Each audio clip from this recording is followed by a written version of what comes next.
আপনারা আমার কথা শুনতে পাচ্ছেন? জি স্যার। আচ্ছা, সবাইকে শুভ দুপুর। তো 4A বা 4B ব্যাচের সিআর কি জয়েন করেছেন? জি স্যার। আচ্ছা, তো আপনাদের 4B ব্যাচের সিআর আপনাকে বলা ছিল যে প্রিভিয়াস যে অবজেক্ট ওরিয়েন্টেড প্রোগ্রামিং 1 কোর্সটা হয়েছিল সেখানে কি কি পড়ানো হয়েছিল এই বিষয়ে আমাকে একটু জানাবেন।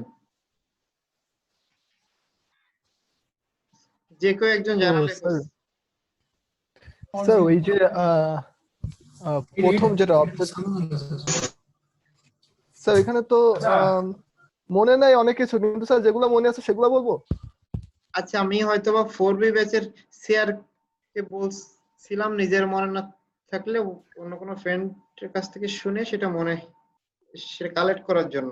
আচ্ছা, দেখি সে আসছে কিনা। সুমন ঘোষ না সুমন কুমার?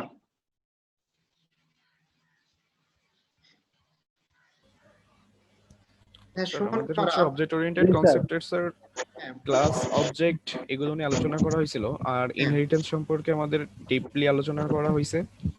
আর ইনক্যাপসুলেশন নিয়ে আমরা কিছুটা করছিলাম, কিন্তু এটা নিয়ে হয়তো বা স্যার ওইভাবে ডিপলি কাজ করে নাই। আর পলিমরফিজম নিয়ে আমরা কিছু করছিলাম, যেমন হচ্ছে স্যার এক্সেপশনাল হ্যান্ডলিং।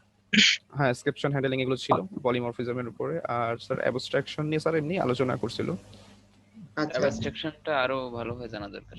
হ্যাঁ জি স্যার, এটা মানে হচ্ছে আমাদের ইনক্যাপসুলেশন অ্যাবস্ট্রাকশন এই দুইটা নিয়ে একটু ডিপলি আলোচনা করলে বেশি ভালো হয়। আচ্ছা, তা তো অবশ্যই করা হবে। আমাদের এখানে মূলত ফোকাস করা হবে জাভা প্রোগ্রামিং ল্যাঙ্গুয়েজের উপরে। আমরা অবজেক্ট ওরিয়েন্টেড যে স্ট্রাকচারটা শিখছি ওইটা আমরা জাভাতে কিভাবে ইউজ করতে হয় সেটা আমরা এখানে শিখবো। আপনাদের ল্যাব কেমন হয়েছিল? এই যে কনসেপ্ট গুলো শিখছেন, ইনহেরিটেন্স, পলিমরফিজম, এগুলো কি ল্যাবে হাতে কলমে করছিলেন নাকি শুধু শুধু থিওরি জানেন? স্যার ইনহেরিটেন্স আমরা হাতে কলমে করছি ল্যাবে।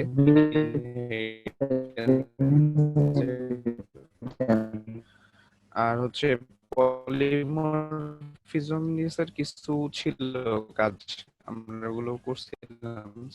পলিমরফিজমের গুলো আবার মনে পড়তেছে না। আচ্ছা, ঠিক আছে, সমস্যা এটা নাই। করা হয়েছিল। আর সবগুলো ইনক্যাপসুলেশন আর অ্যাবস্ট্রাকশন সাজেস্ট হচ্ছে আলোচনা করছিল এইটুকু। আচ্ছা, ঠিক আছে, তাহলে আমাদের ওই যে সকল কনসেপ্ট শেখা হয়েছে ক্লিয়ার শোনা যাচ্ছে। স্যার আসছে। হ্যাঁ, আমি যেটা বলতেছিলাম, আপনারা যে কনসেপ্ট গুলো শিখছেন সবগুলাই জাভাতে আমাদের আরেকবার রিভিউ দিতে হবে, সঙ্গে জাভাতে কিভাবে ইউজ করতে হয় সেটা আমাদের শেখা লাগবে। বিকজ আপনারা যখন নেক্সট সেমিস্টার গুলোতে যাবেন তখন হচ্ছে বড় বড় প্রজেক্ট করা লাগবে। তখন শুধুমাত্র সি প্লাস প্লাস এর কনসেপ্টে থাকলে হবে না। অধিকাংশ প্রোগ্রামিং ল্যাঙ্গুয়েজ জাভার স্টাইলে, যেমন আপনি সি শার্প, পাইথন, এইগুলো সবই শেখা লাগবে। তখন আপনাদের জাভার কনসেপ্ট না থাকলে প্রবলেম হবে। এই জন্য আমরা হচ্ছে জাভা দিয়ে ওপিটা শিখবো। যেগুলো আপনার জানা আছে সেগুলো বুঝতে তাহলে সুবিধা হবে আপনাদের। আমার কথা শুনতে কি কোনো সমস্যা হচ্ছে? মাঝে মাঝে ইন্টারনেটে প্রবলেম হচ্ছে, তো এই জন্য জিজ্ঞেস করতে। আপনাকে স্পষ্ট শুনতে পাচ্ছেন আমার কথা? জি স্যার, জি স্যার, প্রবলেম হচ্ছে, বেঁধে বেঁধে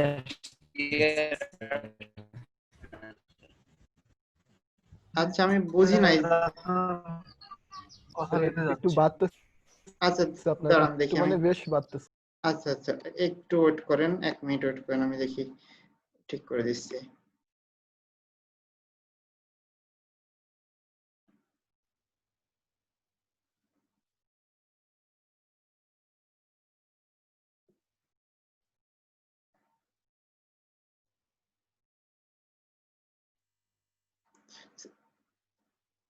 আপনারা এখন কি আমার কথা শুনতে পাচ্ছেন?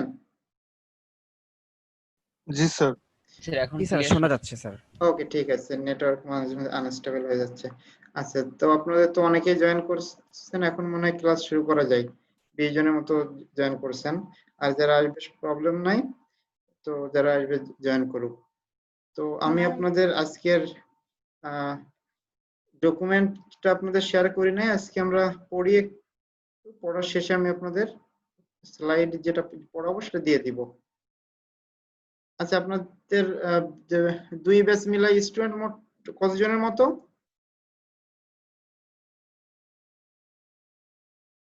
45 থেকে 35 55 এরকম হবে maybe। 45 জন। আচ্ছা, তো আপনার রেগুলার অ্যাটেন্ড হয় কি রকম?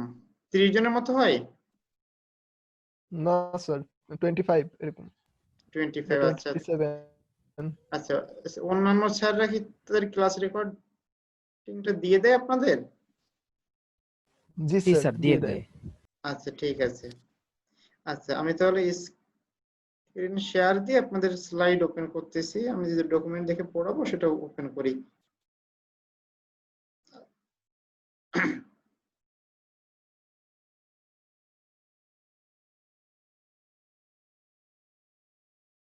আচ্ছা, আপনারা কি স্ক্রিনটা দেখতে পাচ্ছেন? আমি একটা পিডিএফ ওপেন করছি। জি স্যার দেখতে পাচ্ছি। জি স্যার। আচ্ছা, ঠিক আছে। আজকে আমরা জাভার বেসিক জিনিসপত্রগুলো দেখবো, সাথে অবজেক্ট ওরিয়েন্টেডেরও যে বেসিকটা আছে একটু দেখে নিব রিভিউ দেওয়ার মতো। আচ্ছা, এই ফাইলটা আমি আপনাদের দিয়ে দিব। এটা হচ্ছে আমাদের খুলনা ইউনিভার্সিটির একজন প্রফেসরের তৈরি করা, অনেক ভালোভাবে তৈরি করা, আমরা এটাই ফলো করব। আচ্ছা, আমরা এখানে হচ্ছে অবজেক্ট ওরিয়েন্টেড প্রোগ্রামিং এর যে ফান্ডামেন্টাল জিনিসপত্রগুলো আছে সেইগুলো দেখবো, এবং জাভা প্রোগ্রামিং ল্যাঙ্গুয়েজের একটা বেসিক আইডিয়া, একটা ওভারভিউ আমরা দেখব। যেহেতু আমাদের ওপি এটা শিখবো, কিন্তু ইউজ করতে হবে জাভা, এই জন্য জাভাটাকে শিখে নিব, দেন ওইটা দিয়ে ওপির কনসেপ্ট গুলা ইমপ্লিমেন্ট করা শিখবো, অথবা কিভাবে কি করা যায় সবই আমরা দেখবো। তাহলে আমরা আজকে কোন টপিক গুলো আলোচনা করবো একটু দেখে নিই।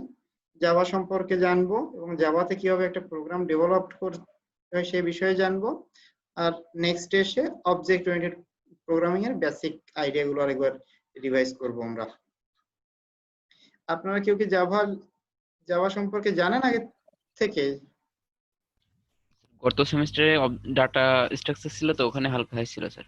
আচ্ছা, ঠিক আছে। নরমালি একটা প্রোগ্রামিং ল্যাঙ্গুয়েজ কি করে, একটা প্রোগ্রাম লেখার জন্য যে সকল রুলস আছে সেইগুলো আমাদের বলে, এবং ওর জন্য কোন সকল সিম্বল এবং সিনট্যাক্স ইউজ করতে হয় সেইগুলো আমাদের বলে দেয়। সেরকম জাভা একটা প্রোগ্রামিং ল্যাঙ্গুয়েজ, এইটারও কিছু বেসিক রুলস আছে, সেগুলো আমরা ধীরে ধীরে শিখবো।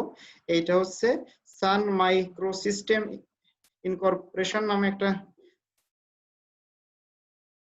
নামে একটা কোম্পানি এটা ডেভেলপ করে। এটা হচ্ছে 1995 সালে তৈরি করা হয়। এটা আমাদের বেসিক জিনিস না জানলে নয়, যেন আমরা জানতেছি, এটা আপনাদের এক্সামের জন্য মোটেই গুরুত্বপূর্ণ না।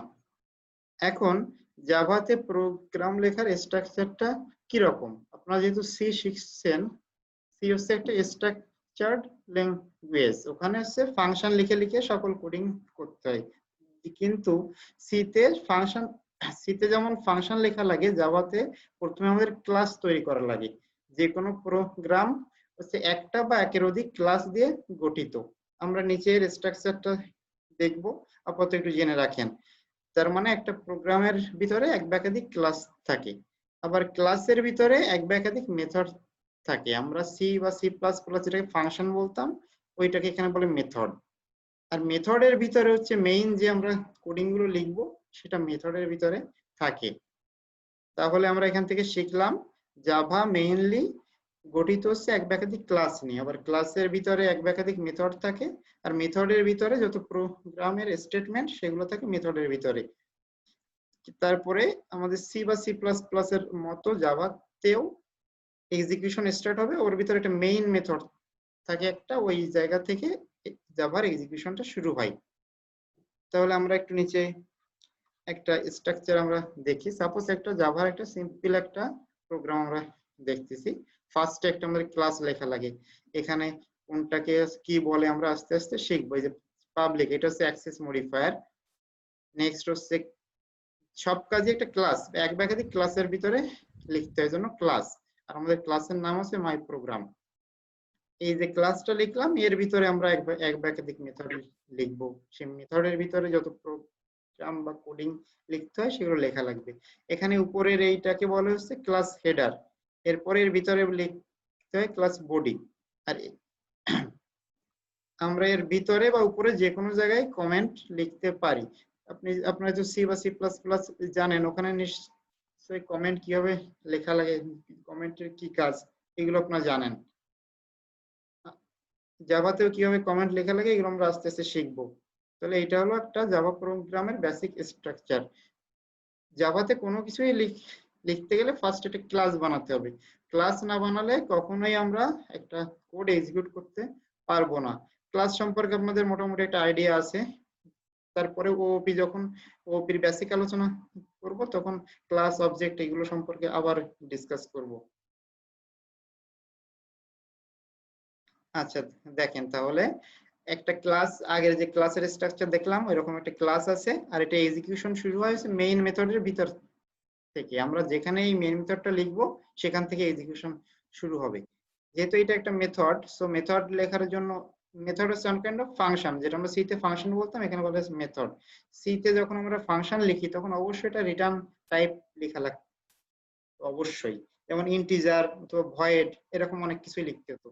এখানে সেরকম এই মেথডটার নাম মেইন, এর আগে লেখেছে ভয়েড। ভয়েড মানে এটা কোনো কিছু রিটার্ন দিবে না।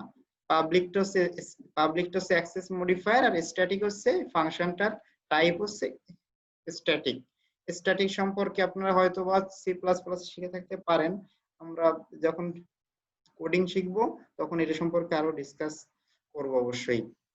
আর আমরা লাগলে এর উপরে কমেন্ট লেখা যায়, নিচেও কমেন্ট, ভিতরে যেখানে ইচ্ছা আমরা কমেন্ট লিখতে পারি। এটা তো জানি যে কমেন্টের কোনো কিছু আমাদের মেইন প্রোগ্রামে এফেক্ট করে না। এটা হচ্ছে ওয়ান কাইন্ড অফ ডকুমেন্টেশন, যাতে করে আপনি নিজেই একটা কোডিং লিখলেন, 2 মাস পরে দেখলে কিন্তু বুঝবেন না এখানে কি করা হয়েছিল, অথবা অন্য কোনো প্রোগ্রামার যখন কোডিং দেখবে সে কিন্তু বুঝবে না। এই তাকে বোঝানোর জন্য বা নিজে বোঝার জন্য সবসময় কমেন্ট করতে হয়। কমেন্টটা দেখলে বোঝা যায় যে এই মেথডটার এরকম কাজ। তাহলে আমরা সেই জাভার যে স্ট্রাকচার দেখলাম সেই স্ট্রাকচারের ভিতরেই আছি। এখানে হচ্ছে যে মেইন মেথডের কথা বলছিলাম, মেইন মেথডটা অবশ্যই এইভাবে লিখতে হয়। এবং এখানে আরেকটা জিনিস গুরুত্বপূর্ণ আছে, string third bracket air GS, মানে এটা হচ্ছে একটা স্ট্রিং টাইপের অ্যারে। অবশ্যই এটা আপনাকে লেখা লাগবে, না লিখলে এক্সিকিউশন কিন্তু শুরু হবে না, আপনাকে এরর দিবে। আমরা হচ্ছে এখন জাভার যে বেসিক জিনিসপত্র যেগুলো আছে সেইগুলো সম্পর্কে আস্তে আস্তে জানতেছি। কেন জাভা না জেনে তো আমরা জাভা শিখতে ইউজ করতে পারবো না, জন্য জাভার বেসিকটা একটু দেখে নিচ্ছি। Comments in a program are called inline documentation. আচ্ছা, আপনারা যেহেতু এখনো প্রজেক্ট করেন নাই, অনেক সময় প্রজেক্ট করা হলে ওর সঙ্গে ডকুমেন্টেশন ফাইল বানানো লাগে। মানে আপনি যে প্রজেক্টটা করলেন, কোন ফাংশনটার কি কাজ, কোন ফিচার কিভাবে ইউজ করতে হয়, এটা দিয়ে বড় একটা ডকুমেন্ট ফাইল বানাইতে হয়। যেমন আপনারা যদি কোনো ডিভাইস কেনেন, ওর সঙ্গে একটা ব্যবহার বিধি যেমন দেওয়া থাকে, ওইরকম যে কোনো প্রজেক্ট করলে ওর সঙ্গে ডকুমেন্টেশন দেওয়া লাগে। কমেন্ট, আমরা যে কমেন্ট গুলো লিখি এগুলোকে বলে ইনলাইন ডকুমেন্টেশন। মানে হচ্ছে একই লাইনে আমি কি কাজটা করলাম ওর ডকুমেন্টেশনটা আমি সঙ্গে সঙ্গে দেখাই দিলাম, এই জন্য কমেন্টকে বলে ইনলাইন ডকুমেন্টেশন।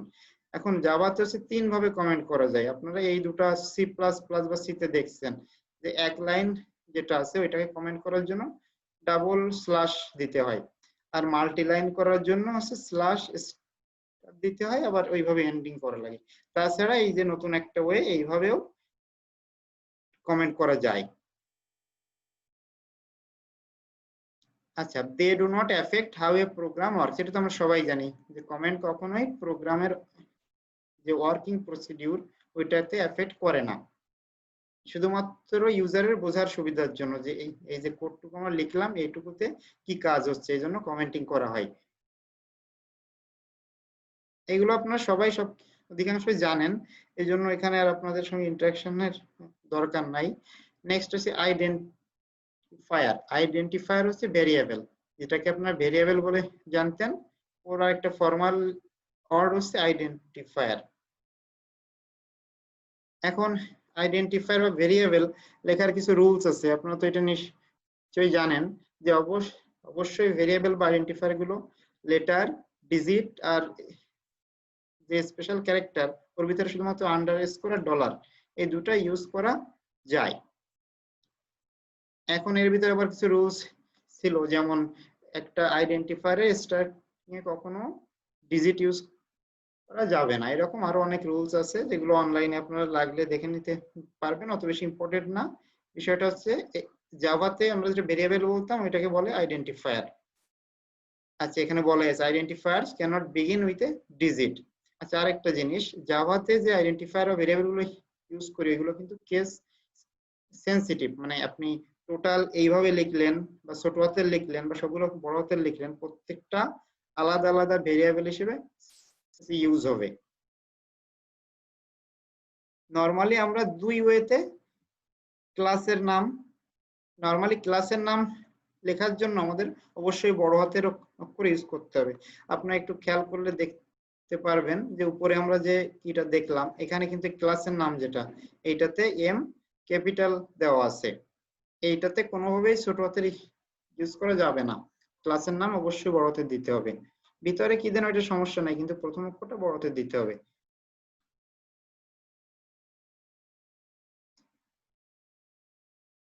আচ্ছা, এইটা বলা আছে যে ক্লাস নেম অবশ্যই প্রথমটা বড় হাতের হওয়া লাগবে, যেমন এখানে এটা দেখাইছে লিঙ্কন একটা ক্লাসের নাম। আচ্ছা, আর যদি আমরা কোনো কনস্ট্যান্ট ইউজ করতে চাই সেক্ষেত্রে আমরা সবগুলা ক্যাপিটাল ইউজ করব। এইটা হচ্ছে নরমাল রুলস, যে এটা শুধুমাত্র জাভার জন্য না, যে কোনো প্রোগ্রামিং ল্যাঙ্গুয়েজের জন্যই আমরা কনস্ট্যান্ট ইউজ করতে চাইলে সবগুলো ক্যাপিটালে লিখবো, তাহলে যে কেউ দেখলেই বুঝবে যে এটা একটা কনস্ট্যান্ট ইউজ করতেছি আমরা, যেটা মান কখনো পরিবর্তিত হবে না। আর একটা জিনিস আছে, আমরা যে ভেরিয়েবল এগুলো ইউজ করি এটা সাধারণত মিনিংফুল লেখা ভালো। যেমন এখানে একটা উদাহরণ হিসেবে বলা আছে একটা ভেরিয়েবল লিখছে লিঙ্কন। সাপোজ আপনি কোনো কারণে লিঙ্কন নামের একটা ভেরিয়েবল তৈরি করলেন, মানে এইটা হচ্ছে একটা অবজেক্ট, একটা মানুষ নামের একটা ক্লাস বানালেন, তার একটা ভেরিয়েবল তৈরি করার জন্য লিঙ্কন লিখলেন। এরকম মিনিংফুল ভেরিয়েবলের নাম দিলে আপনারা বুঝতে সুবিধা হবে। যদি সাপোজ একটা প্রোগ্রামের ভিতরে আপনার 10টা ভেরিয়েবল ইউজ করার দরকার, আপনি যদি এ বি সি ডি এইভাবে 10টা লেখেন তাহলে কিন্তু আপনি ওইটা দেখে বুঝতে পারবেন না, কিন্তু যেটা যে কাজে ইউজ করা হচ্ছে ওই অনুযায়ী নামটা দিলে আপনাদের বুঝতে সুবিধা হবে। এখন যে কোনো প্রোগ্রামিং ল্যাঙ্গুয়েজের জন্য রিজার্ভড ওয়ার্ড আছে। সাপোজ আমরা রিজার্ভ ওয়ার্ড গুলো একটু দেখে আসি, এখানে আছে এই যে এর অনেকগুলোর সঙ্গে আপনারা পরিচিত আছেন, যেমন if, else, double, default, continue, short, long, public, এগুলো হচ্ছে রিজার্ভড ওয়ার্ড। মানে এইগুলা সরাসরি আমরা যে প্রোগ্রামিং ল্যাঙ্গুয়েজটা ইউজ করতেছি ওর ভিতরে ডিফাইন করা আছে, তাহলে আমরা কখনো ভেরিয়েবল হিসেবে এগুলো ইউজ করতে যাব না। সেক্ষেত্রে আমাদের কনফ্লিক্ট হওয়ার পসিবিলিটি আছে। আমরা যে ভেরিয়েবল নেমটা দিলাম সেইটা সাপোজ লিখলাম এলস, আবার আমি লেখার সময় ইফের নিচে এলস লিখতেছি, সকল ক্ষেত্রে এরর হওয়ার সম্ভাবনা আছে। এই জন্য আমরা ভেরিয়েবলে কখনো রিজার্ভড ওয়ার্ড না পারলে ইউজ করব না। এগুলো সবই ইজি জিনিস, আপনারা অধিকাংশ সহজে বুঝবেন। নেক্সট আমরা আসি হোয়াইট স্পেস। হোয়াইট স্পেস বলে যে শুধু ফাঁকা একটা স্পেস দিলেন ওইটা না, কিন্তু তিনটা জিনিস আছে, স্পেস, ব্ল্যাঙ্ক লাইন আর ট্যাব, এই তিনটাকেই বলে তো হোয়াইট স্পেস। এটা হয়তো আপনার অনেকেই জানতেন না যে হোয়াইট স্পেস বলতে কোনগুলোকে বোঝায়। ভালো মতো মনে রাখবেন এই তিনটে হোয়াইট স্পেস। আপনি যদি কোডিং লেখার সময় সাপোজ আপনি একটা ভেরিয়েবলের নাম লিখলেন, দেন কমা দিয়ে আরেকটা ভেরিয়েবল লিখবেন, ওখানে একটা স্পেস দিলেও যে কাজ হবে, আপনি 10টা স্পেস দিলেও সেম কাজ হবে। এজন্য বলছে extra white space is ignored.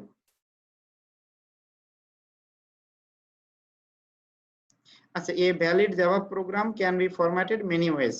এটার জন্য এরকম ফিক্সড কোনো ফরম্যাট নাই যে আমাকে সবসময় এইভাবেই লেখা লাগবে। আপনি ইচ্ছা বেশি স্পেস দিতে পারেন, কম স্পেস দিতে পারেন, এটাতে কোনো সমস্যা নাই। আচ্ছা, এইটা তো আপনাদের জানা আছে মনে হয়। যদি ফরম্যাটেড ওয়েতে লেখেন সেক্ষেত্রে সুবিধাটা কি হয়? সাপোজ আমরা একটু উপরে উদাহরণটাতে যাই। এই যে এখানে যদি আমরা এইভাবে না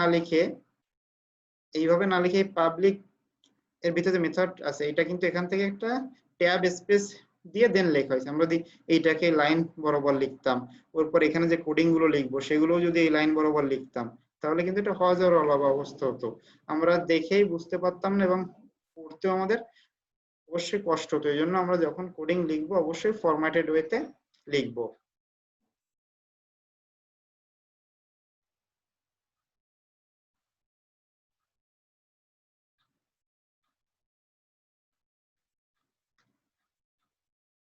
আচ্ছা, তাহলে আমরা জাভা প্রোগ্রামিং ল্যাঙ্গুয়েজ সম্পর্কে মোটামুটি একটা আইডিয়া পাইলাম যে জাভাতে কিছু লিখতে গেলে অবশ্যই ক্লাস লিখতে হবে। ক্লাসের ভিতর এসে আমাদের মেইন মেথড লিখে ওখানে আমরা কোনো কিছু লিখলে তাহলে সেটাই এক্সিকিউট হবে। এটা আমরা মোটামুটি শিখলাম। এখন যে একটা প্রোগ্রাম ডেভেলপমেন্ট জাভাতে কিভাবে হয়, কোথা থেকে শুরু করতে হয়, কোথায় শেষ হয়, কিভাবে এক্সিকিউশন হয়, এই সকল বিষয় আমরা একটু জানবো।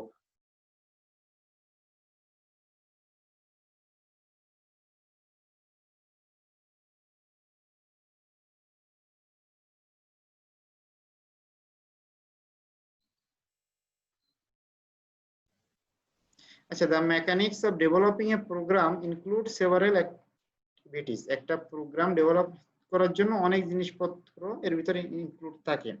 সাপোজ ফার্স্ট কাজ হচ্ছে আমাদের যে কোনো একটা স্পেসিফিক প্রোগ্রামিং ল্যাঙ্গুয়েজে আমাদের কোডিংটা বা প্রোগ্রামটা লিখতে হবে।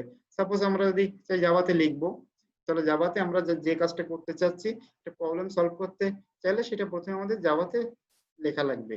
দেন আমাদের কি করা লাগে, দেন হচ্ছে আমরা যখন রান দিব তখন সেই প্রোগ্রামটা যেটা আমরা জাভাতে লিখছি এটা কিন্তু মেশিন রিডেবল একটা ফরম্যাটে কনভার্ট হয়।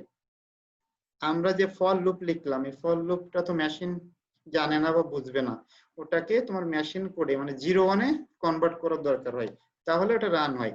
আবার সঙ্গে আরেকটা জিনিসও চেক করা দরকার, আমরা যে কোডিং লিখলাম এখানে যদি কোনো ধরনের এরর হয় তাহলে কিন্তু সেটা রান হবে না। সো একটা প্রোগ্রাম ডেভেলপ করার জন্য এই সকল বিষয় অন্তর্ভুক্ত হয়। আচ্ছা, বিভিন্ন টুলস আছে, এই বিভিন্ন জিনিস চেক দেওয়া। সাপোজ এরর চেক দেওয়া, ডিবাগার টুলস আছে, ডিবাগারের সাথে আমরা সহজেই আমাদের প্রোগ্রামের কোন পোরশনে প্রবলেম আছে সেটা আমরা বুঝতে পারি।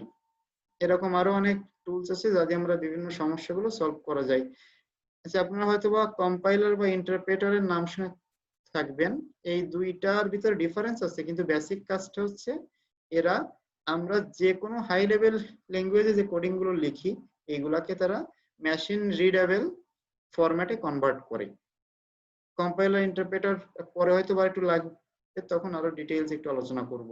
আপাতত জেনে রাখেন কম্পাইলার বা ইন্টারপ্রেটার এদের কাজ হচ্ছে আমরা যে কোডিং গুলাকে লিখি এগুলাকে মেশিন রিডেবল ফরম্যাটে কনভার্ট করে।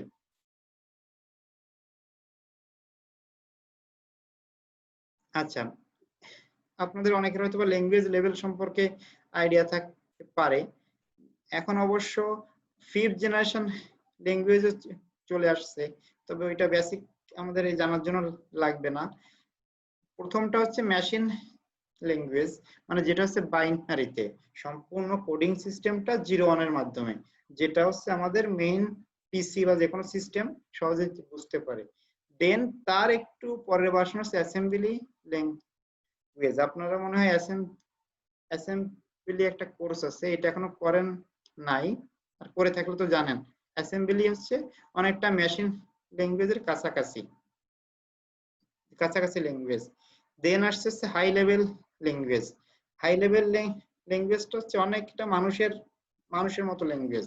সাপোজ ফর, মানে ফর লিখলে যে লুপ হয়, তারপর ইপেলস আমরা নিজেরাই বুঝি, ইপেলস মানে কন্ডিশন, এইগুলো মানুষের কাছাকাছি একটা ল্যাঙ্গুয়েজ, এই জন্য এটাকে বলছে হাই লেভেল ল্যাঙ্গুয়েজ। আর এইগুলার ল্যাঙ্গুয়েজের যে সিস্টেম এগুলা মোটেই মানুষ দেখলে বুঝবে না যে এই জিনিসের এরকম কাজ হতে পারে। সাপোজ আমরা যেমন সি বা জাভা একটা জিনিস অ্যাসাইন, একটা ভেরিয়েবল একটা মান অ্যাসাইন করার জন্য আমরা লিখি সমান দেই, সমান চিহ্ন। Suppose integer number equal to 5, সেখানে অ্যাসেম্বলি ল্যাঙ্গুয়েজে লেখা লাগে মুভ নাম, 5, মানে বিষয়টা তো সহজ না। অ্যাসেম্বলি ল্যাঙ্গুয়েজটা অনেকটা মেশিন ল্যাঙ্গুয়েজের কাছাকাছি। হাই লেভেল ল্যাঙ্গুয়েজ যেটা, এটা হচ্ছে মানুষের জন্য বোঝা খুবই সহজ। মানুষ নরমালি ডেইলি লাইফে যেরকম। অ্যাসেম্বলি ল্যাঙ্গুয়েজটা আবার একটু বললে ভালো হতো স্যার। আচ্ছা আচ্ছা, আপনারা কি অ্যাসেম্বলি ল্যাঙ্গুয়েজের কোর্সটা এখনো আসছে আপনাদের সামনে? আমি তো জানি না যে এটা করছেন কিনা। স্যার না এটা স্যার 6 সেমিস্টারে আছে বলেন, স্যার। আরেকবার এটা বলেন। স্যার যেগুলো এটা 6 সেমিস্টারে আছে। আসেনি। সেমিস্টার, আচ্ছা আচ্ছা ঠিক আছে। তাহলে এটা আপনাদের বলি যে হাই লেভেল ল্যাঙ্গুয়েজটা হচ্ছে আপনারা যেগুলো শিখছেন, সি বা সি প্লাস প্লাস, এখন জাভা শিখতেছেন, এগুলো হচ্ছে হাই লেভেল ল্যাঙ্গুয়েজ। আর অ্যাসেম্বলি ল্যাঙ্গুয়েজটা হচ্ছে এই হাই লেভেল ল্যাঙ্গুয়েজের আগের ভার্সন। এটা হচ্ছে অনেকটা মেশিন ল্যাঙ্গুয়েজের কাছাকাছি, না মেশিন ল্যাঙ্গুয়েজ না হাই লেভেল ল্যাঙ্গুয়েজ, এই দুটোর মাঝামাঝি একটা অবস্থা হচ্ছে অ্যাসেম্বলি ল্যাঙ্গুয়েজ। অ্যাসেম্বলি ল্যাঙ্গুয়েজে এখানে Okay, sir. উদাহরণ দেওয়া নাই, আমি একটা উদাহরণ আপনাদের বলি বুঝতে সুবিধা হবে। 6 সেমিস্টার যেহেতু আছে ওই সময় ইন ডিটেইলস জানবেন। সাপোজ হাই লেভেল ল্যাঙ্গুয়েজে আমরা একটা নাম্বার নামে একটা ভেরিয়েবল আছে, এখানে আমরা একটা নাম্বার রাখবো 5। তাহলে আমরা কি লিখি? Integer number equal to 5। Normally এটা লিখলে নাম্বার ভেরিয়েবলের ভিতরে 5 যে সংখ্যাটা এটা থাকে। এই সেম কাজটা আমরা যদি অ্যাসেম্বলিতে করতে যাই তখন আমাদের লেখা লাগে মুভ স্পেস নাম্বার কমা 5। অনেকটা মেশিনের মতো, মেশিনকে যেমন কমান্ড দেওয়া লাগে লেফটে যাও রাইটে যাও, অনেকটা এই টাইপের। এইটা আমাদের আসলে এই সাবজেক্টের সাথে অতটা রিলেটেড না, তো এই জন্য এইটুকু জানলেই হবে। আর 4th জেনারেশন ল্যাঙ্গুয়েজ হচ্ছে আসলে জাভা তো হাই লেভেল ল্যাঙ্গুয়েজ, এর থেকে আরো অনেক আপগ্রেড ল্যাঙ্গুয়েজ এখন চলে আসছে। রুবিসন, রেইল আছে, তারপরে পাইথন আছে, এই সকল আরো অনেক বেশি ফিচার সমৃদ্ধ যে ল্যাঙ্গুয়েজ গুলো, এগুলো আছে ফোর্থ জেনারেশন ল্যাঙ্গুয়েজের ভিতরে। এরপরে নেক্সট 5th জেনারেশন ল্যাঙ্গুয়েজও আসছে, তো এই বিষয়ে আমাদের ডিসকাস না করলেও হবে। মোটামুটি এখানে একটা রিভলিউশন আপনাদের দেখানো হয়েছে যে একদম স্টার্টিং এ যখন কোডিং করা হতো তখন হচ্ছে মেশিন ল্যাঙ্গুয়েজে কোডিং করা হতো, মানে 01 লিখে লিখে। আমরা এখন যে সহজে ফর লুপ লিখতে পারি, তখন এত সহজ ছিল না, প্রোগ্রামিংটা ছিল অনেক বেশি কঠিন। সব স্যার পুরো প্রোগ্রামটা এভাবে 01 দিয়ে কমপ্লিট করা হতো? হ্যাঁ হ্যাঁ, টোটালি প্রোগ্রামটা 01 দিয়ে কমপ্লিট করা হতো। দেন আস্তে আস্তে ডে বাই ডে মানুষ চিন্তা করলো এটা তো আসলে সম্ভব না, এইটা আসলে ভুল হলেও বের করতে কঠিন, একটা মানুষের সিম্পল একটা প্রোগ্রাম লিখতে 2 দিন লাগতো, এরকম একটা অবস্থা। এই জন্য ওখান থেকে একটু আপগ্রেড হয়ে অ্যাসেম্বলি ল্যাঙ্গুয়েজটা বানানো হলো। এখানে অনেকটা মেশিনের কাছাকাছি হলো, একটু ইজি। যেমন হচ্ছে মুভ আছে, জাম্প আছে, জাম্প লুপ ইউজ করার জন্য জাম্প একটা কমান্ড, ওইটা লিখতে অ্যাসেম্বলিতে। সো দেন হচ্ছে অ্যাসেম্বলি ল্যাঙ্গুয়েজ বানানো হলো। দেন দেখা গেল এটাও যথেষ্ট পেইনদায়ক, এর জন্য অনেক সময় লাগে। তারপরে আস্তে আস্তে হাই লেভেল ল্যাঙ্গুয়েজ গুলো তৈরি হলো, যেগুলো আমরা এখন ইউজ করতেছি। এইগুলো লেখার জন্য তো তেমন কোনো কষ্টই হয় না এবং সহজেই ইউজ করা যায়, আপনারা জানেন সবাই। এবং ডে বাই ডে আরো অনেক আপগ্রেড হচ্ছে। এবং এখন তো অনেক ফ্রেমওয়ার্ক আছে যেটাতে আপনার কোনো কোডই লেখা লাগে না, জাস্ট আপনি একটা কমান্ড লিখলে যা যা চাচ্ছেন সব অটোমেটিক হয়ে যায়। এইভাবে প্রোগ্রামিং ল্যাঙ্গুয়েজ গুলা ডে বাই ডে ডেভেলপড হলো। তো এইটা আপনাদের টুকটাক একটু আইডিয়া থাকলেই হবে, এটা আমাদের মেইন আলোচনার বিষয় না। এখন বলতেছে each type of CPU has its own specific machine language. এখন সিপিইউ টাইপ যদি আলাদা হয় তাহলে মেশিন ল্যাঙ্গুয়েজের টাইপও আলাদা হয়। এটা আমাদের এটুকু জেনে রাখলেই হচ্ছে। আমরা নরমালি সবাই একই টাইপের সিপিইউ ইউজ করি, আমাদের জন্য কোনো সমস্যা নাই।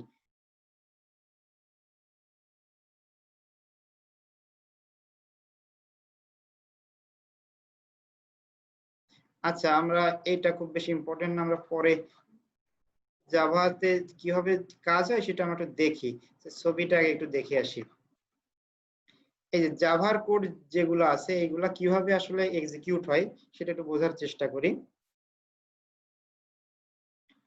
জাভাতে আমরা একটা সোর্স কোড লিখলাম। সাপোজ আমরা উপরে যে একটা প্রোগ্রাম দেখছিলাম, সিম্পল একটা প্রোগ্রাম, ওইটা আমরা লিখলাম, এটা হচ্ছে জাভা সোর্স কোড। এখন জাভা, একটু আগে আপনাদের আমি কম্পাইলার আর ইন্টারপ্রেটারের কথা বললাম, যে যেটা কি করে, কম্পাইলার বা ইন্টারপ্রেটার হচ্ছে এক ধরনের ট্রান্সলেটর। এরা একটা ভার্সন কোড থেকে আরেকটা ভার্সন কোডে কনভার্ট করে। নরমালি জাভা বা সি বা সি প্লাস প্লাসে কম্পাইলার একাই সোর্স কোড যেটা আছে ওইটা থেকে মেশিন কোড মানে বাইনারি কোডে কনভার্ট করে। কিন্তু জাভাতে একটু সিস্টেমটা অন্যরকম। ফার্স্টে জাভা কম্পাইলার সে ওই সোর্স কোড যেটা আছে ওইটাকে বাইট কোডে কনভার্ট করে। এই বাইট কোড হচ্ছে সোর্স কোড আর মেশিন কোডের মাঝামাঝি আরেকটা অবস্থা। দেন সেই জাভা বাইট কোড যেটা সেইটা আবার আরেকটা কম্পাইলারের সাহায্যে সরাসরি মেশিন কোডে কনভার্ট হয়। এখানে এই কনভার্সনের জন্য দুইটাই ইউজ করা হয়, কখনো কম্পাইলার ইউজ হয়, কখনো ইন্টারপ্রেটার ইউজ হয়। এখন কম্পাইলার ইন্টারপ্রেটার এখানে আলোচনার মুখ্য বিষয় না, তবু একটু বলে রাখি। কম্পাইলারের কাজ হচ্ছে সম্পূর্ণ প্রোগ্রাম যেটা আছে ওইটাকে সম্পূর্ণটাই একবারে কনভার্ট করে। সাপোজ আমি যদি 10 লাইনের একটা কোড লিখি তাহলে কম্পাইলার এই 10 লাইনকে একবারে ট্রান্সলেট করবে। সে আমরা যে স্টেজ ইউজ করব, যদি এই জায়গায় ইউজ করি তাহলে বাইট কোডের 10 লাইনকে একবারে 10 লাইনে মেশিন কোডে কনভার্ট করবে। আর ইন্টারপ্রেটার কি করে, এ হচ্ছে সব একসঙ্গে না, একটা একটা লাইন করে। জাস্ট 10 লাইনে এক লাইনকে ফার্স্টে কনভার্ট করলো, এক লাইন এক্সিকিউট হলো, দেন আবার আরেক লাইনকে কনভার্ট করলো, সেই লাইন এক্সিকিউট হলো।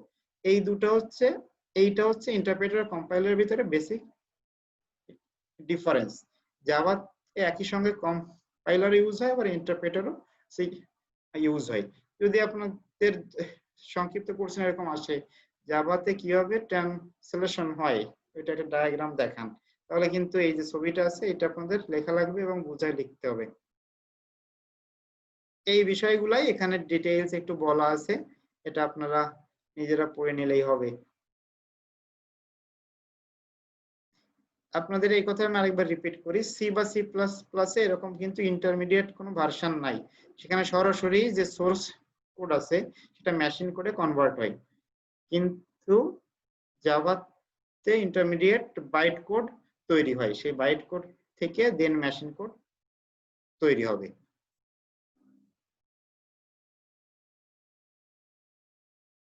আচ্ছা, এখন হচ্ছে ডেভেলপমেন্ট এনভায়রনমেন্ট, যেটাকে আমরা বলেছি আইডিই। যেমন সি বা সি প্লাস প্লাসে কাজ করার জন্য আমরা ইউজ করি কোড ব্লকস, সেরকম জাভাতে কোডিং করার জন্য আমরা অনেক জিনিসই ইউজ করা যায়। যেমন এখানে বলা আছে নেটবিনস একটা সফটওয়্যার, বা ইক্লিপস। মূলত নেটবিনস আর ইক্লিপস এই দুটাই বেশি ইউজ করা হয়, আরো কতগুলো আছে এগুলো আমাদের দেশে অত বেশি পপুলার না। আর অবশ্যই জেডি কে মানে জাভা ডেভেলপমেন্ট কিট নামে একটা টুলস আছে, যেটা ইক্লিপস ইনস্টল দিলে অটোমেটিক ভাবে ইনস্টল হয়ে যায় আইডির সঙ্গে। জেডিকেটা হচ্ছে কম্পাইলার, যেটা আমাদের এই প্রসেসিং এর এই যে আমরা সিস্টেমটা দেখলাম এই সিস্টেমটাতে আমাদের সহায়তা করবে। There are many programs that support the development of Java software, including Java Development Kit. এই Java Development Kit নামে যে টুলসটা, এটা প্রত্যেকের সঙ্গে ইন্টিগ্রেটেড অবস্থায় থাকে। আর এইগুলো হচ্ছে নরমাল একটা সফটওয়্যার, যেমন কোড ব্লকস ইউজ করি, যেমন কোড ব্লকস এর ভেতরে কম্পাইলার আছে, যে এটা নাম হচ্ছে GNUCC, ওই টাইপের একটা কম্পাইলারের মতো কাজ করে জেডিকে। আচ্ছা, আপনাদের হয়তো বা নেক্সট ক্লাসে যখন কোডিং করা দরকার হবে ওই সময় আপনাদের আমি বলে দিব নেটবিনস নাকি ইক্লিপস কোনটা ইনস্টল করবেন, সবাই একটা ইনস্টল করলে বুঝতে সুবিধা হবে। স্যার স্যার, এখনই আমাদের বলে দিন এক্লিপস তাহলে আমরা ইনস্টল আজকে দেয়া আছে স্যার। বুঝি নাই, কেউ একটু রিপিট করেন। স্যার আপনি আজকে বলে দিলে আমরা রাত্রির আচ্ছা, ভিতরে আচ্ছা। স্যার আমাদের আচ্ছা, ইউক্লিপস ready করে আমাদের আগে থেকে করা আছে স্যার, মানে গত সেমিস্টারে যখন আমরা ডাটা স্ট্রাকচার করছিলাম ওই স্যার হচ্ছে আমাদের ইক্লিপসটা ইক্লিপসে ইনস্টল করা করাই ছিল। দিয়েছেন। আচ্ছা, ঠিক আছে, জি স্যার। তাহলে সবাই ইক্লিপস ইনস্টল করবেন। আর আপনাদের ল্যাবের বিষয়ে একটা কথা বলে রাখি। আচ্ছা, ল্যাবের বিষয়ে আপনাদের সাথে তোমার ল্যাবও আছে, ল্যাবের বিষয়ে ভার্সিটি অথরিটির সঙ্গে কথা বলছি, ওনারা বললো যে কোনো ধরনের ল্যাবই করোনার ভিতরে অনলাইনে হবে না। এটা যদি জানুয়ারিতে ক্লাস শুরু হয় অফলাইনে তখন সরাসরি নেওয়া হবে। আপনারা রেজিস্ট্রেশন করে রাখছেন, ভালো কথা, যখন ক্লাস হবে অফলাইনে ওই সময় আপনাদের এগুলো শেখানো হবে। কিন্তু আসলে এইটার সঙ্গে তো একটু ল্যাব না করলে আসলে আপনারা বুঝবেন না কি হচ্ছে। এই জন্য আমরা যতটুকু না করলে নয়, অনলাইন আপনাদের আমি যতটুকু দেখাই দিব। যদি কোনো টিউটোরিয়াল লিঙ্ক দেওয়া দরকার হয় সেগুলো দিয়ে দিব, কেন এগুলো তো আসলে প্র্যাকটিক্যাল জিনিস, শুধু শুধু মুখে পড়লে হবে না। তাহলে আপনারা ইক্লিপসটা ইনস্টল করবেন এবং নিজে নিজে অনলাইন থেকে দেখে একটা ফার্স্ট প্রোগ্রাম রান করার চেষ্টা করবেন। স্যার নেটবিনস দিয়ে করলে তো কোনো সমস্যা নেই না তাই না না? কোনো সমস্যা নাই, নেটবিনসে আপনাদের যার যেটা সুবিধা, নেটবিনস বা এক্লিপস দুটো যে কোনো ওকে স্যার, একটা ওকে স্যার। ইনস্টল দিলেই হচ্ছে। স্যার ওকে, নেটবিনস দিছে অ্যান্ড্রয়েড এরও কাজ করা যায় না স্যার? নেটবিনসে অনেক জিনিসের কাজই করা যায়, অ্যান্ড্রয়েডের কাজও করা যায় পসিবলি। স্যার আমাদের স্যার একটা হ্যাঁ গভর্নমেন্ট স্যার থেকে স্যার সবচেয়ে একটা ভালো হয় ই সবাই করা একটা হয়েছিল জিনিস স্যার। দিয়ে করলে স্যার। না স্যার একটা ট্রেনিং এই- টাইপের করাইছিল 2 মাসের হ্যাঁ। নেটবিনসে অ্যান্ড্রয়েড অ্যাপস তৈরি স্যার, ওইখানে হ্যাঁ। তখন একটু করছি। হ্যাঁ, নেটবিনসে আপনার আসলে অনেক কাজই করা যায়, আপনি ওয়েব ডিজাইনের কাজও করা যায়, তারপরে আপনার পাইথনের কাজও মনে হয় করা যায়, সাথে আপনারা জাভার কাজ করতে পারবেন। আর এই অ্যান্ড্রয়েডটা তো মূলত জাভা বেসড, এই জন্য অ্যান্ড্রয়েড তো করা যাবেই। তো সবাই একটা করলে সুবিধা হতো। আমি তো নিশ্চয়ই আপনাদের দুইটাতে দেখানো সম্ভব হবে না, স্যার যে কোনো ইক্লিপসেই একটা করান স্যার, কারণ স্যার ইক্লিপসে তো সবাই করছে স্যার, আমরাও করছি, বাট নেটবিনসটা আমি একটু শিখছিলাম কারণ স্যার আমাদের অ্যান্ড্রয়েড অ্যাপসের একটা ট্রেনিং ছিল বলে, তাই স্যার। ও আচ্ছা আচ্ছা, ইক্লিপসেই করান স্যার। ঠিক আছে, তাহলে আপনারা সবাই ইক্লিপসটা ইনস্টল দিয়ে রাখবেন, আশা করি সমস্যা হবে না। আর যদি কারো ইনস্টল দিয়ে সমস্যা, আমার সাথে যোগাযোগ করবেন।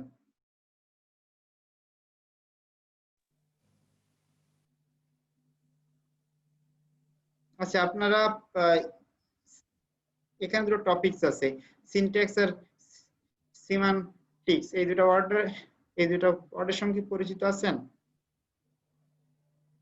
আচ্ছা, না থাকলেও সমস্যা নেই। আমরা যেমন ইংলিশে এর সাথে পরিচিত আছি স্যার, সিমেন্টিক্স এর সাথে পরিচিত না। আচ্ছা ঠিক আছে, আমি আপনাদের সহজ এক্সাম্পল দিয়ে বোঝাই। আমরা যেমন ইংলিশে যদি কোনো সেন্টেন্স লিখতে চাই, ফার্স্টে আমাদের ভোকাবুলারি যেগুলো আছে এগুলো জানা লাগে। সো ভোকাবুলারি গুলো জেনে, যেমন আমি ভাত খাই, আই রাইস ইট, যেরকম লিখলে কিন্তু হয় না। এই যে ওয়ার্ড গুলো, এগুলো সিনট্যাক্স। আমরা যে রুলসটা ফলো করি, গ্রামারটা ফলো করি, এটা হচ্ছে সিম্যান্টিক্স। তাহলে আশা করি আপনি সহজেই বুঝছেন সিনট্যাক্স কি জিনিস, সিম্যান্টিক্স কি জিনিস। আমরা যে কোনো কোডিং করার জন্য দুইটা জিনিস জানা লাগে, একটা হচ্ছে সিনট্যাক্স, একটা সিম্যান্টিক্স। এখানে সিম্যান্টিক্সটা মূলত লজিক্যাল গ্রামার হিসেবে কাজ করে। সিনট্যাক্স মানে আপনার যেমন লুপ লেখার জন্য ফর লেখা লাগবে, তারপরে ব্র্যাকেট দেওয়া লাগবে, মাঝে সেমিকোলন দেওয়া লাগবে, এগুলো সিনট্যাক্স। সিম্যান্টিক্স হচ্ছে আপনি এমন একটা লুপ লিখলেন যে লুপটা আসলে এক্সিকিউটই হয় না, তাহলে এটা হচ্ছে আপনার সিম্যান্টিক্স জনিত ভুল হলো। তাহলে আশা করি সিনট্যাক্স সিম্যান্টিক্স জিনিসটা বুঝতে পারছেন। দেখেন এখানে একটা কথা বলা আছে যে program that is syntactically correct is not necessarily logically correct। এইটা দ্বারা বোঝাচ্ছে যে আমরা যদি সিনট্যাক্স যদি ঠিকমতো লিখি, সিনট্যাক্স ঠিকমতো লিখলেই যে রুলসটা ঠিক হবে, মানে সিম্যান্টিকটা ঠিক হবে, এটা কিন্তু হবে না সব সময়। সাপোজ আপনি লিখলেন x সমান y বাই z, এখন যদি কোনো সময় z এর মানটা 0 হয়ে যায়, তাহলে এখানে একটা এরর শো করবে, এটা হয়ে যাবে সিম্যান্টিক এরর। তাহলে আশা করি এই দুটোর কনসেপ্ট আপনারা বুঝতে পারছেন, এটা অত জটিল কোনো কিছুই না। আচ্ছা, হয়তো 40 মিনিট হয়ে গেছে, এই জন্য আপনার কেটে যাইতে পারে, আপনারা আবার জয়েন দিয়েন।